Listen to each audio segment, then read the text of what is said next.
Hello student, তোমরা যারা ক্যালকাটা ইউনিভার্সিটির আন্ডারে সেকেন্ড সেমিস্টারের ছাত্রছাত্রী আছো, এখন তোমাদের lifestyle disease and their prevention সাবজেক্টের ক্লাস আছে। আজকের ক্লাসে তোমাদের প্রথম অধ্যায় থেকে গুরুত্বপূর্ণ 25টা এমসিকিউ প্রশ্নোত্তর নিয়ে আলোচনা করব। প্রথম প্রশ্ন যেটা আছে 1 নম্বরের প্রশ্ন, দেখো কোনটি জীবনধারা রোগের উদাহরণ নয়? এখানে হচ্ছে ফ্লু। ফ্লু যেটা আছে এটা জীবনধারা রোগের উদাহরণ নয়। তারপরে দেখো পরের যে প্রশ্নটা আছে, দেখো জীবনধারা রোগের প্রধান কারণগুলির মধ্যে কোনটি অন্তর্ভুক্ত? জীবনধারা রোগের প্রধান কারণগুলির মধ্যে হচ্ছে শারীরিক, দেখো খাদ্যাভ্যাস ও শারীরিক নিষ্ক্রিয়তা। খাদ্যাভ্যাস ও শারীরিক নিষ্ক্রিয়তা, অর্থাৎ অপশান বি এক্ষেত্রে সঠিক অ্যান্সার। 3 নম্বরের যে প্রশ্নটা আছে, দেখো নিম্নলিখিত কোনটি একটি জীবনধারা রোগের উদাহরণ? এখানে অপশান সি সঠিক অ্যান্সার, অর্থাৎ উচ্চ রক্তচাপ একটি জীবনধারা রোগের উদাহরণ। তারপরে দেখো পরের প্রশ্ন কি আছে, পরের প্রশ্ন আছে মেটাবলিক সিনড্রোম মূলত কোন জীবনধারা রোগের সঙ্গে সম্পর্কিত? অপশান সি সঠিক অ্যান্সার, ডায়াবেটিস টাইপ 2। 5 নম্বর প্রশ্ন, কোনটি একটি সংক্রামক রোগ?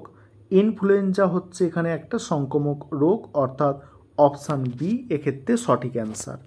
তারপরে 6 নম্বর প্রশ্ন যেটা আছে, দেখো জীবনধারা রোগের ক্ষেত্রে নিচের কোনটি প্রায়শই ঝুঁকির কারণ হিসাবে বিবেচিত হয় না? ঝুঁকির কারণ হিসাবে বিবেচিত হয় না, অপশান সি সঠিক অ্যান্সার, নিয়মিত ব্যায়াম। তারপরে দেখো পরের প্রশ্ন, নিচের কোনটি স্থূলতার একটি প্রধান কারণ? স্থূলতার প্রধান কারণ দেখো অপশান এ যেটা ছিল অ্যান্সার হচ্ছে জেনেটিক্স।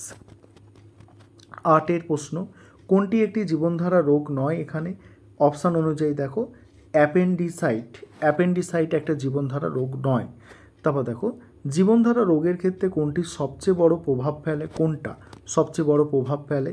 অ্যান্সার হচ্ছে অপশান এ, অর্থাৎ শারীরিক ক্রিয়াকলাপের অভাব। তারপরে 10 দাগের যে প্রশ্নটা আছে, দেখো হৃদরোগের ঝুঁকি কমাতে কোনটি সাহায্য করতে পারে? অপশান সি সঠিক অ্যান্সার, নিয়মিত ব্যায়াম। তারপরে 11 প্রশ্ন আছে যক্ষ্মা কোন ধরনের রোগ? এটা আলোচনা করব। তার আগে যে বিষয়টা বলার, তোমাদের জন্য অনলাইন কোচিং ক্লাস চলছে। তোমরা যদি কেউ অ্যাডমিশান নিতে চাও এই নম্বরে যোগাযোগ করে অ্যাডমিশান নিতে পারো, 9123005218। এই নম্বরে তোমরা যোগাযোগ করে অ্যাডমিশান নিতে পারো। আমাদের অনলাইন ক্লাস চলছে, তোমাদের 1 মাসের মধ্যেই সিলেবাস শেষ করে দেওয়া হবে। কেউ যদি অ্যাডমিশান নেওয়ার ইচ্ছা থাকে এই নম্বরে যোগাযোগ করে অ্যাডমিশান নিতে পারো। এবার বলছে যক্ষ্মা কোন ধরনের রোগ? যক্ষ্মা কোন ধরনের রোগ? অ্যান্সার হচ্ছে সংক্রামক রোগ। তারপর দেখো ডায়াবেটিস টাইপ 2 এর সাথে কোনটি বেশি সম্পর্কিত? খাদ্য অভ্যাস হচ্ছে বেশি সম্পর্কিত, অর্থাৎ অপশান বি সঠিক অ্যান্সার এক্ষেত্রে। তারপরে 13 নম্বর প্রশ্ন যেটা আছে, নিম্নলিখিত কোনটি হৃদরোগের ঝুঁকি বৃদ্ধি করতে পারে? দেখো অস্বাস্থ্যকর খাদ্য অভ্যাস হচ্ছে হৃদরোগের ঝুঁকি বৃদ্ধি করতে পারে। তারপরে কোনটি একটি অসংক্রামক রোগ? ডায়াবেটিস একটা অসংক্রামক রোগ, ঠিক আছে। তারপরে দেখো উচ্চ রক্তচাপের প্রধান কারণগুলির মধ্যে কোনটি অন্তর্ভুক্ত? অস্বাস্থ্যকর খাদ্য অভ্যাস হচ্ছে উচ্চ রক্তচাপের প্রধান কারণ। কোনটি দেখো কোনটি হচ্ছে অ্যালঝাইমারের রোগের প্রধান বৈশিষ্ট্য? অ্যালঝাইমার রোগের প্রধান বৈশিষ্ট্য স্মৃতিশক্তির হচ্ছে হ্রাস। নিম্নলিখিত কোনটির জীবনধারা রোগের ঝুঁকি কমাতে সাহায্য করে? নিয়মিত ব্যায়াম। 18 দাগের প্রশ্ন, কোনটি স্থূলতার একটি ঝুঁকির কারণ নয়? স্থূলতার ঝুঁকির কারণ নয় সুষম খাদ্য গ্রহণ। পরের প্রশ্ন, কোনটি সাধারণত সংক্রামক রোগের একটি বৈশিষ্ট্য? সংক্রামক রোগের বৈশিষ্ট্য হচ্ছে সংক্রমণ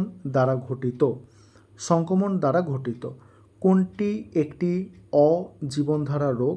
এখানে অপশান যেটা আছে ডি, দেখো সিজোফ্রেনিয়া। তারপরে 21 দাগের প্রশ্ন, কোনটি ডায়াবেটিস টাইপ 2 এর একটি ঝুঁকির কারণ নয়? অ্যান্সার হচ্ছে পর্যাপ্ত ব্যায়াম। 22 দাগের প্রশ্ন, স্থূলতার সাথে কোনটি সাধারণত সম্পর্কিত? স্থূলতার সাথে অ্যান্সার হচ্ছে হৃদরোগ সম্পর্কিত।